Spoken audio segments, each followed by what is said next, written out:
લીંબડી તાલુકાના ભોયકા ગામે સુપ્રસિદ્ધ યાત્રાધામ એવા કષ્ટભંજન દેવ હનુમાનજી મહારાજના મંદિરે જેઠ સુદ પૂનમે ભાવિકો દ્વારા કેરી મનોરથ અન્નકૂટ પ્રસાદનું આયોજન કરવામાં આવ્યું હતું। મૂળ ભારતીય નિવાસી અને હાલ ઓસ્ટ્રેલિયા રહેતા સોની નીલમ ગીતેશ કુમાર તથા આણંદના ગહેના સોનીબેન માનવકુમાર પરિવાર દ્વારા મનોરથ પ્રસાદનું આયોજન કરવામાં આવ્યું હતું। પૂનમ નિમિત્તે વહેલી સવારથી જ ભોયકા હનુમાનજી મહારાજના મંદિરે દર્શનાર્થે ભક્તો ભાવિકોની ભીડ જોવા મળી હતી। જય સિયારામ।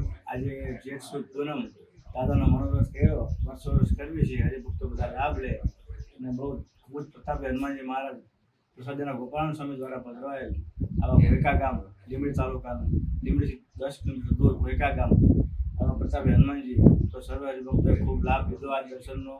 અને સાંજે અન્નકૂટનું વિસર્જન થશે અને આ કેરીનો બધાને પ્રસાદ મળશે। અને અમારે કાકી આવ્યા છે પૂનાથી, એમને ખૂબ જ અનુભવ છે દાદાનો, એ શબ્દો કહેશે। જય હનુમાન દાદા। અમે પૂનામાં રહીએ છીએ, પુણે મહારાષ્ટ્રમાં, અને જ્યારે પણ આ બાજુ આવીએ ત્યારે દર્શન કરવાની ઈચ્છા ધારીએ છીએ।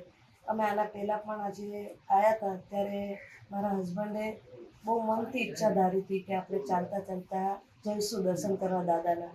તો ખરેખર આજે પૂનમના દિવસે ઈચ્છા પૂરી થઈ, દાદા ઈચ્છા પૂરી કરી અને અમે ઠેઠ 11-12 કિલોમીટર હાલીને આવ્યા, પણ નથી અમને તડકો લાગ્યો, નથી અમને તરસ લાગી કે નથી કાંઈ જ થયું।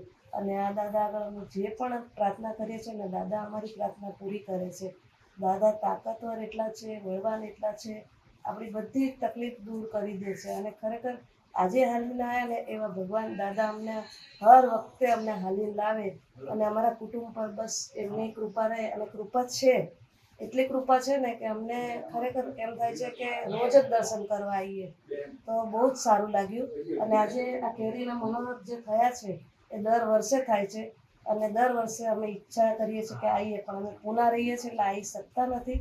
પણ આજે દાદાની ઈચ્છા હતી તો અમે ખરેખર પહોંચી ગયા અને દાદા અમારી જોડે જોડે જ હતા। દાદાએ એમને સાથ આપ્યો અને પરિપૂર્ણ રસ્તો અમારો બધો પરિપૂર્ણ બધું પૂરું કર્યું અને આજે અમે ખરેખર આનંદથી દર્શન કરીએ છીએ અને નથી અમને કોઈ તકલીફ, નથી કોઈ ચિંતા, એટલા શાંતિથી અહીંયા બેઠા છીએ ને કે બહુ જ સારું લાગે છે।